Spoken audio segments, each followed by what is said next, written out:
আবার মুসলমান বন্ধুগণ গভীর মনোযোগ কথাগুলো দিল দিয়া শোনো কি বলতে চাই মুসলমানেরা। এই দুনিয়ার জমিনে সরকারে কায়নাত দু জাহানের সরদার নবী রহমত জনাবে মুহাম্মদ রাসূলুল্লাহ সাল্লাল্লাহু আলাইহি ওয়াসাল্লাম দুনিয়ার জমিনে আগমন করার অনেক দিন আগের কথা আপনাদেরকে শোনাইয়া দিতে চাই। কথাগুলো মনে রাখবেন। পুরা দুনিয়া যদি আপনার বিরুদ্ধে চলে যায়, পূর্ব থেকে পশ্চিম, উত্তর থেকে দক্ষিণ, গোটা দুনিয়ার মানুষ যদি আপনার বিরুদ্ধে চলে যায়, আপনি শুধুমাত্র একটা কথাই বিশ্বাস করেন, হাসবি আল্লাহ, আল্লাহ আমার জন্য যথেষ্ট, সব কিছু আল্লাহ পারবেন। এই চিন্তা যদি আপনার ভিতরে ঢুকাইয়া দিতে পারেন, পৃথিবীর কেউ আমার কোনো ক্ষতি করতে পারবে না, একমাত্র আল্লাহ আমার সাথে আছেন। আল্লাহ বললেন, শোনো গোলামের দল, গোটা দুনিয়া যদি তোমার বিরুদ্ধে চলে যায়, পুরা সৃষ্টির সিস্টেম যদি তোমার বিরুদ্ধে চলে যায়, একমাত্র কেবলমাত্র শুধুমাত্র আমাকে যদি যথেষ্ট মনে করতে পারো গোলাম রে, পুরা দুনিয়া তোমার বিরুদ্ধে চলে গেলেও আমি আল্লাহ একমাত্র তোমার সাথে থাকবো। যে কথা বলতে চাই বুঝো। কেন বললাম? আবারও বলছি, পুরা দুনিয়া যদি তোমার আমার বিরুদ্ধে চলে যায়, রব যদি বলে আমি তোমার সাথে আছি, পুরা দুনিয়ার সিস্টেমকে আল্লাহ অকেজু করে দিতে পারে, এই কথা বুঝাতে চাই, ঘটনা বলবো না। আল্লাহ রাসূল যেদিন হিজরত, গভীর রজনীতে আল্লাহ রাসূল সাল্লাল্লাহু আলাইহি ওয়াসাল্লামকে জিবরিল আমিন ঘুম থেকে উঠালেন। ঘুম থেকে উঠে আল্লাহ রসুলকে ডাক দিয়ে বলছেন, জিবরাইল ডাক দিয়ে রসুলকে বলছেন, ইয়া রাসূলুল্লাহ, আপনাকে হিজরত করতে হবে মদিনার দিকে, ইয়াসরিবের দিকে, খেজুর বাগানের দিকে, আর এখানে থাকা যাবে না। আল্লাহর রসুল ওযু করলেন, 2 রাকাত সালাত পড়লেন, আর তৈরি হয়ে গেলেন, তিনি মদিনার দিকে চলে যাবেন।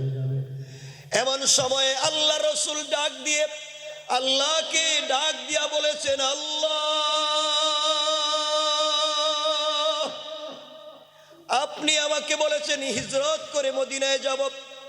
আয় আল্লাহ তাআলা, আমার ঘরের চতুর্দিকে কাফেরেরা বেষ্টন করে রেখে দিয়েছে, তীর নিয়া, নেজা নিয়া, দামি দামি অত্যাধুনিক অস্ত্র নিয়ে ঘরকে বেষ্টন করে দিয়েছে। আমি যদি ঘরের বাহিরে পা দেই, ওরা তো আমাকে মেরে ফেলবে, আস্ত রাখবে না।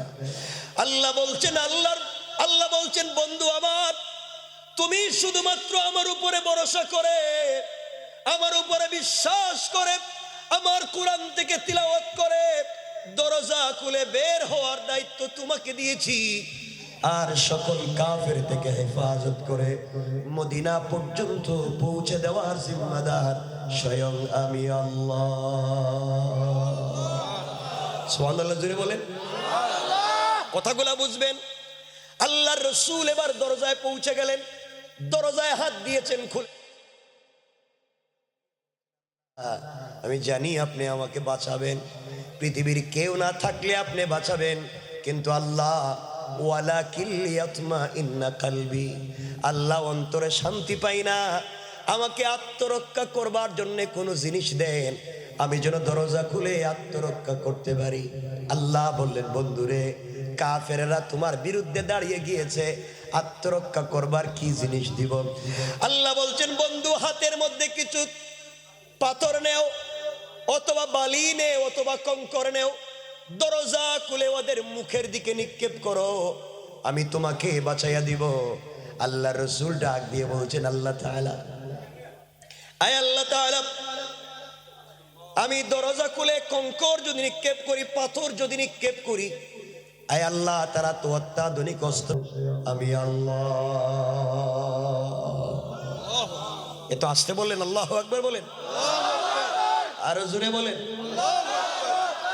আল্লাহর নবীজি দরজা খুললেন, ডাইনে কাফের, বামে কাফের, পিছনে কাফের, সামনে কাফের, দরওয়াজা খুলে হাতের মধ্যে বালি নিয়া আল্লাহর নাম বলে শুধু নিক্ষেপ করলেন সামনের দিকে। তাকাইয়া দেখেন চতুর্দিকের কাফেরেরা চোখ রগড়াতে লাগলো, চোখ মুছতে লাগলো, নবীজি বুঝতে পারলেন ডাইনে বামে পিছনে সকল কাফেরদের চোখে পৌঁছে গিয়েছে। কেমনে গেল? আমার বন্ধুগণ, ঘটনা বলছি না, রাসূল মদিনায় পৌঁছে গেলেন।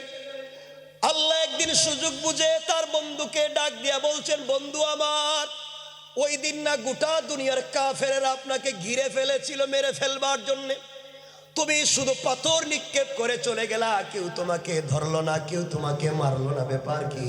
কেমনে বাঁচলা বলো তো? আল্লাহর রাসূল মুস্কি হেসে বলছেন, আল্লাহ তাআলা, এটা তো আপনিই জানেন, আমি বলতে পারবো না।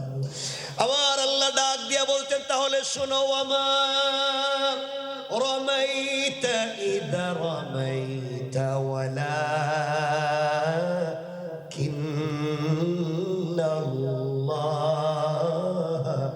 রমা।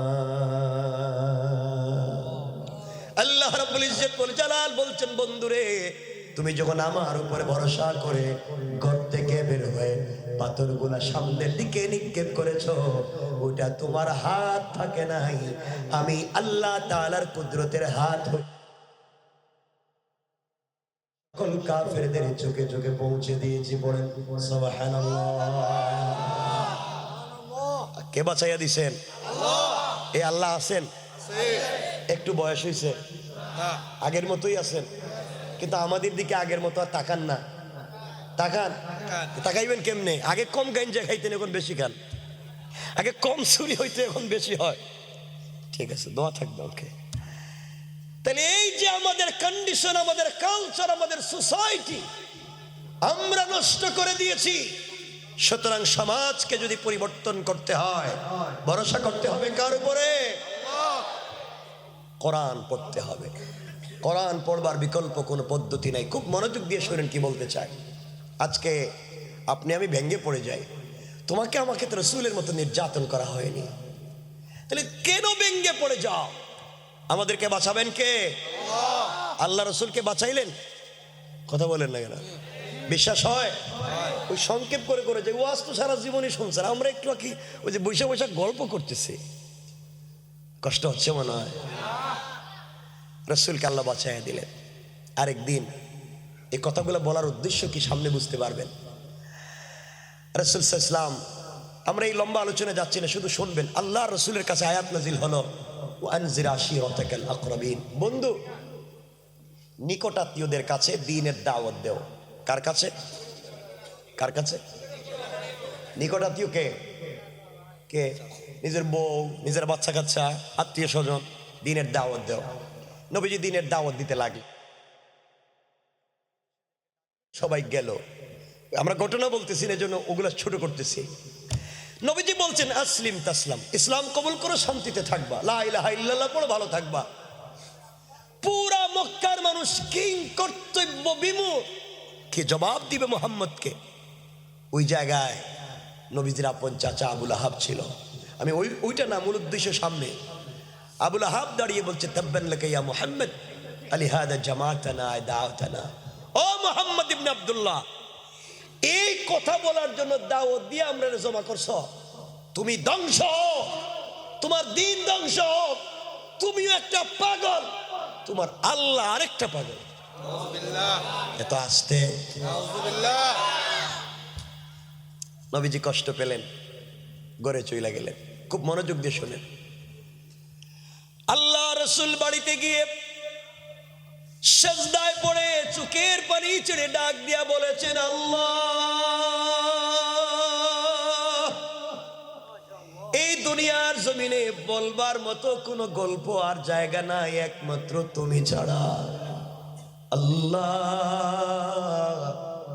আজ যদি মুহাম্মদের মায়ের পেটের আরেকটা ভাই হতো, আমি কষ্ট পাইলে সেই ভাইয়ের কাছে গিয়া নিজের মনের কথা বলতাম। আয় আল্লাহ, আমার যে দুনিয়ায় কোনো ভাই নাই, আমার যদি বাবা বেঁচে থাকতেন, কামা বাবার কাছে গিয়ে কথাগুলা বলতাম।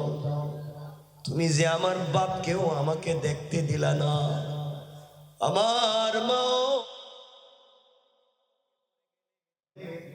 আল্লাহ, আজ আমাকে আমার চাচা আবুল আহাব গালি দিছে, আমারে পাগল বলছে, আমার লজ্জা লাগে নাই, আমার কষ্ট লাগে নাই। আমারে সারাদিন গালি দিলে আমার যায় আসে না, কিন্তু আল্লাহ তোমাকে পাগল বলেছে।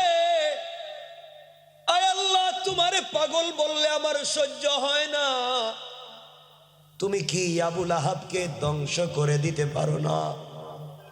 আল্লাহ আওয়াজ দিয়েছেন, আওয়াজ দিয়ে ডাক দিয়ে বলেছেন, বন্ধুরে তোমার চোখের পানি আমি আল্লাহর সহ্য হয় না। ও আমার বন্ধু, কেউ যদি আমি আল্লাহরে গালি দেয় আমার যায় আসে না। আমার কোরআনের বিরুদ্ধে যদি চলে যায় আমার যায় আসে না। কেউ যদি আমার কলিজার টুকরা বন্ধুরে গালি দেয়, আমি রাসূল, আমি আল্লাহ কোনোভাবে সহ্য করতে পারি না। তোমাকে তোমার চাচা আবু লাহাব গালি দিয়েছে, আমি আবু লাহাবকে ধ্বংস করে দিলাম, তার সম্পদ, তার সন্তান কোথায় এখানেই ছিল, শেষ হয়ে যেত। কিন্তু আল্লাহ যে সূরা লাহাব নাজিল করলেন, ওই সূরার মধ্যখানে একটা আয়াত দিবেন, ওই আয়াতের কারণে আমাদের আলোচনা। আল্লাহ বলছেন, ওয়ামরাআতুহু হাম্মালাতাল হাতাব। আল্লাহ বলছেন, ও বন্ধু আমার, ওই মহিলারেও ধ্বংস করছি। ওই মহিলা ইমরাতুন হাম্মালাতুন, ওই মহিলা হাম্মালাতুন শব্দের বড় ইমাম আল্লামা ইমাম আবু বকর জাসসাস আহকামুল কোরআন লিল জাসসাসে দুইটা তাফসীর করেছেন। এক নাম্বার, হাম্মালাতুন শব্দের ব্যাখ্যা, ওই মহিলাকে আমি ধ্বংস করে দিয়েছি যেই মহিলা জঙ্গল থেকে কাটাওয়ালা কাঠ এনে তোমার দ্বীনের রাস্তায় ফেলে দিয়া প্রতিবন্ধকতা তৈরি করে কষ্ট দেয়, ওই মহিলাকে আমি আল্লাহ ধ্বংস করে দিয়েছি। দুই নাম্বার ব্যাখ্যা, ইয়া রাসূলুল্লাহ, ওই মহিলাকেও ধ্বংস করে দিয়েছি যেই মহিলা বাড়ি বাড়ি গিয়া, রাস্তায় রাস্তায় গিয়া, দোকানে দোকানে গিয়া তোমার বদনাম করে, গীবত শিকায়াত করে, তোমার মতো সৎ চরিত্রবান গোলামকে মানুষের কাছে বদনামি করতে চায়, ওই মহিলাকেও আমি আল্লাহ ধ্বংস করে দিলাম। আয়াত এতটুকুন থাকলে আমরাও ঠিক থাকতাম। এই আয়াত নাজিল হয়ে যাওয়ার পরে আবু লাহাব এসে উম্মে জামিল তার স্ত্রীর কাছে বলল, উম্মে জামিল আল্লাহ রসুলের চাচি এবং তার বিআইন, কি কইলাম আবার কোন বিআইন, কার নাম? কিছু কই দেয়, এরা বলে ফেরেশতা নাকি? তা আপনারা কি এখানে কেউ আছেন যে বিয়ে করছেন? কেউ আসেননি? কেউ বিয়ে করছে না? মনে হইতেছে কেউ বিয়ে করছেন, এরা বিয়ে করে না মনে হয়। বিয়ে করছেন নি আপনারা? আল্লাহ রসুল তার চাচা আবু লাহাব, একদিকে চাচা অপরদিকে বিআই, আর আবু লাহাব অপরদিকে বিআই, হাতের মধ্যে পাথর লইছে। কারণ রসুলের দুই মেয়ে জায়নাব এবং রুকাইয়াকে আবু লাহাবের দুই ছেলে উতবা এবং উতাইবার কাছে নবুয়তের আগে বিয়ে দিছিলেন, ওটা লম্বা আলোচনা। যাই হোক, সে পাথর নিচে হাতে, কাঁধে নিচে বস্তা, মারবো নবীরে। রাস্তা দিয়ে যায়, আল্লাহ রসুল আবু বকরকে নিয়ে কাবা চত্বরে বসা, আবু বকর বসে আছেন আর আল্লাহ রসুল আবু বকরের রানের উপরে মাথা রেখে শুয়ে আছেন। মানে আল্লাহ আকবর কি একজনে কই শুনলি? সবাই বলেন না, আপনাদের ঘুম পাইছে?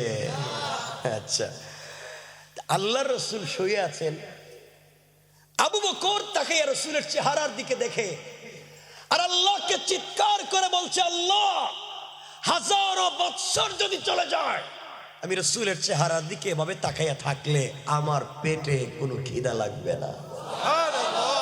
এত সুন্দর করে তুমি বানাইতে পারলা। হঠাৎ আবু বকর তাকাইয়া দেখো, ওই সামনে এক মহিলারে দেখা যায়, হাতে পাথর, কাঁধেও পাথর। নবীজিকে বলছেন, ইয়া রাসূলুল্লাহ, এক মহিলা আসতেছে, মনে আপনার মারতে চায়, আপনি অনুমতি দিলে ওরে ঠিক করে দেই। আল্লাহ নবী বলছেন, আবু বকর না না, মারার দরকার নাই। আল্লাহ বলছেন, কেউ যদি আমারে মারতে আসে আমি যেন কোরআন থেকে তিলাওয়াত করি। রব বলছেন আমাকে হেফাজত করার দায়িত্ব তার। আরেকটু নবীজি সাল্লাল্লাহু আলাইহি সাল্লামের কাছে চলে আসছে। আবু বকর তাকায় দেখে নবীজির চাচি, ডাক দিয়ে বলছেন ইয়া রাসূলুল্লাহ আপনার চাচি উম্মে জামিল। নবীজি বলে না, দেখি কি করে, আমি তেলাওয়াত করবো। এই বলে রসুল তেলাওয়াত শুরু করে দিয়েছেন। উম্মে জামিল রসুলের সিনা বরাবর, একবারে সিনা। হাদিসে এসেছে ডাইন পার্শ্বে সিনার দাঁড়াইয়া, নবীজির সামনে দাঁড়াইয়া আবু বকর রে জিজ্ঞাসা, আবু বকর তোমার যে বন্ধু মোহাম্মদ ইবনে আব্দুল এটা গেল কই? আজকে তো সারাদিন তারা দেখতেছি না। সুবহানাল্লাহ বললেন। আবু বকরকে ঘটনা কি? নবীজি আমার রানে শুয়ে আছে, কান দিয়া তেলাওয়াত শুনি, চোখ দিয়া দেখি উম্মে জামিল নবীজির সামনে দাঁড়াইয়া আমারে দেখে, রসুলরে দেখে না, কারণ কি?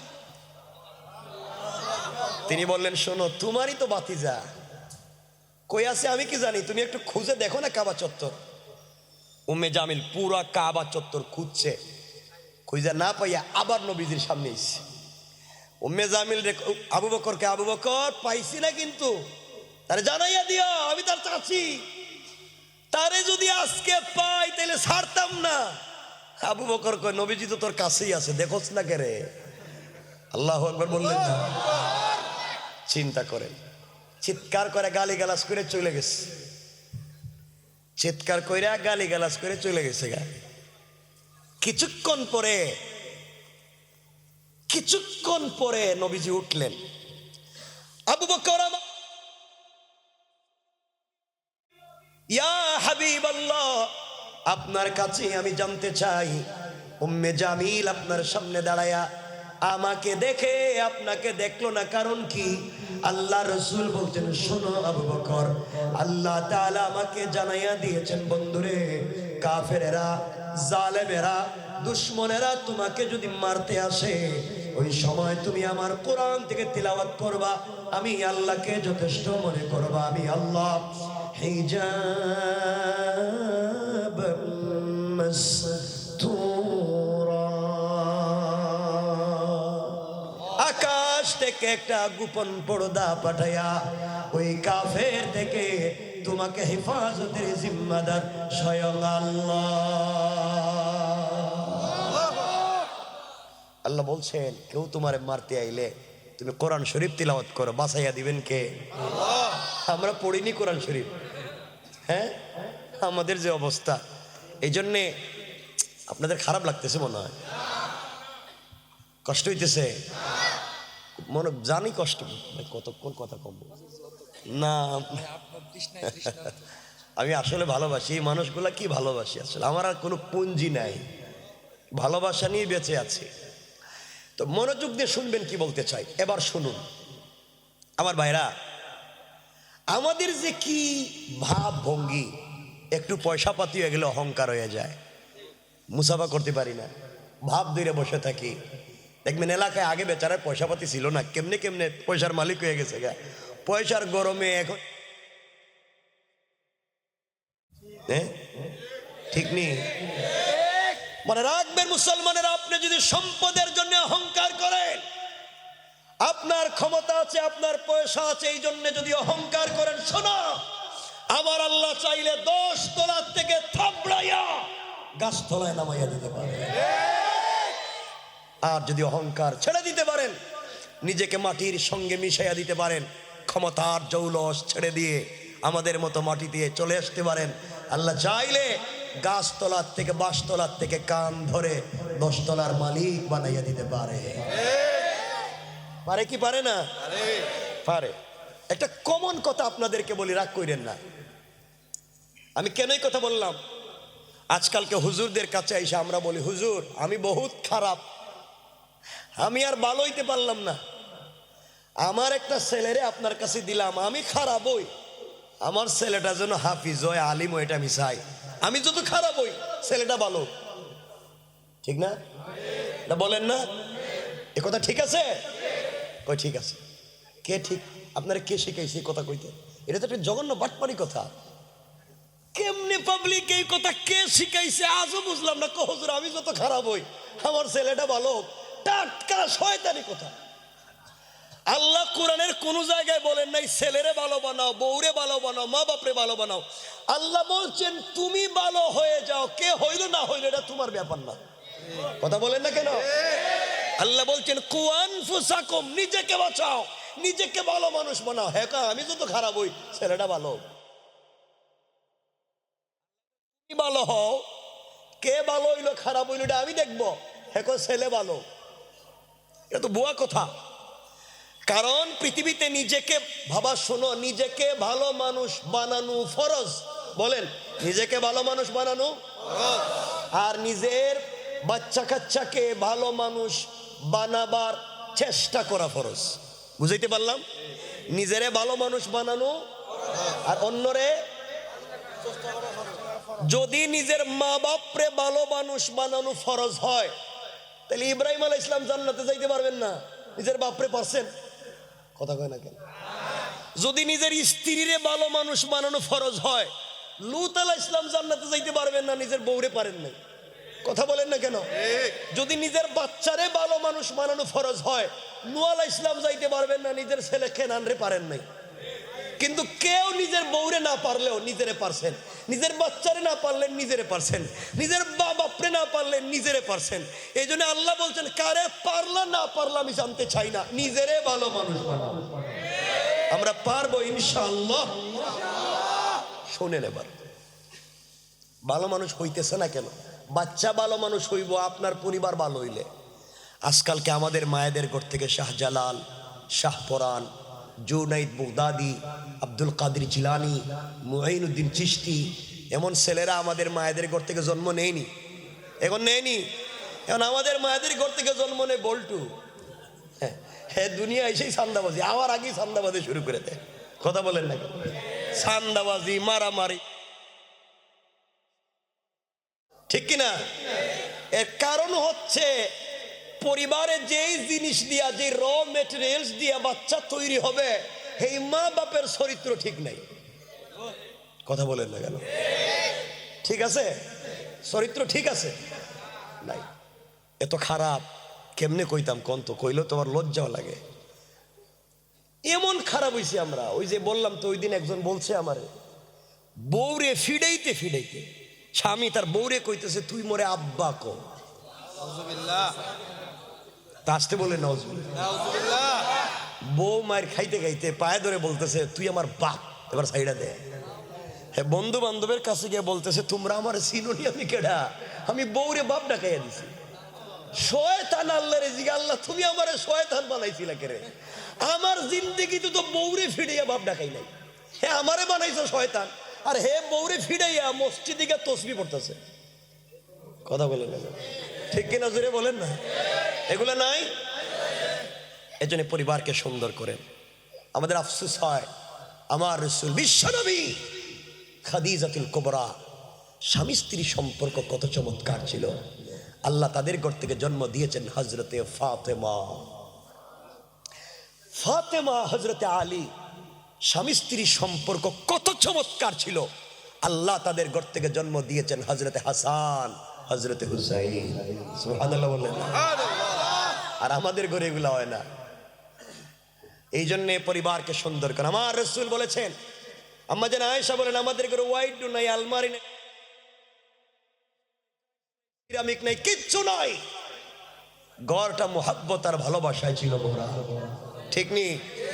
আর আমাদের ঘরে ওয়াইড আছে, আলমারি আছে, এয়ার কুলার আছে, এয়ার কন্ডিশন আছে, টাইলস আছে, সিরামিক আছে, সব আছে। যেই জিনিস নাই এটা হলো স্বামী স্ত্রীতে ভালোবাসা নাই। কথা কয় না? মিথ্যা কইছি? আজকালকের বউ মনে করে আমার পৃথিবীতে যদি কোনো টাটকা দুশ্মন থাকে এটা আমার জামাই। ঠিক নি? এরা ঠিক কইল কেন? এটা ঠিক কইলেন? এটা কি সত্য? এটা ঠিকই তো দেখতেছি। আর স্বামীরা মনে করে এই দুনিয়া যদি আমার মাথা খাইয়া ফেলায়, তে দুনিয়া কেউ আমার মাথা খাইতে পারে না, আমার বউ খায়। ঠিক? এটা কইছে আবার ঠিক, এটা কয় ঠিক।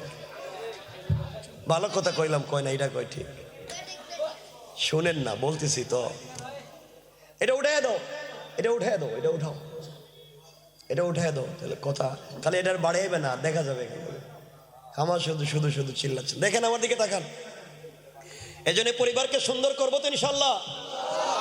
আমার রাসূল বিশ্বনবী বলেন, আম্মা জান আয়েশা বলেন, আমরা স্বামী স্ত্রী একই ঘরে থাকতাম। আমাদের কম্বল একটা, বালিশ একটা, গ্লাস একটা, প্লেট একটা। স্বামী স্ত্রী এক বালিশে ঘুমাই, এক কম্বলের নিচে ঘুমাই, এক গ্লাসে পানি পান করি, এক প্লেটে খাবার খাই। সুবহানাল্লাহ বলেন না? আর আমাদের দেশের ঢাকা শহরের কথাই কই, বেশি না, আমাদের এলাকার স্বামী স্ত্রী কেমন? স্বামী স্ত্রী এক বিছানায় ঘুমাই না। কি তা আল্লাহ জানে এটা কি কইতাম না। আমি শুনছি মাঝে মাঝে বউ ঘুমায় বিছানায় আর স্বামী ঘুমায় সোফায়, জায়গা দেয় না। এটা ঠিক? এটাও কয় ঠিক? সব ঠিক মেরে দিতেছে তো। তাহলে আমি জায়গা মতো ধরতে পারছি। একটু যাই সামনে দেখেন। আজকালকে স্বামী স্ত্রী এমন হয়েছে, একই বিছানায় স্বামী স্ত্রী ঘুমায়, একই বিছানায় ঘুমায়, একই খাটে ঘুমায়। একজন ডাইন দিকে মুখ দিয়া, একজন বাম দিকে মুখ দিয়া, একজন পূর্ব দিকে মুখ দিয়া, একজন পশ্চিম দিকে মুখ দিয়া, আর মধ্যখানে ব্যারিকেড দিয়ে কুল বালিশ দিয়া। কথা বলেন না কেন? কয়টা ইউক্রেন, এইটা রাশিয়া।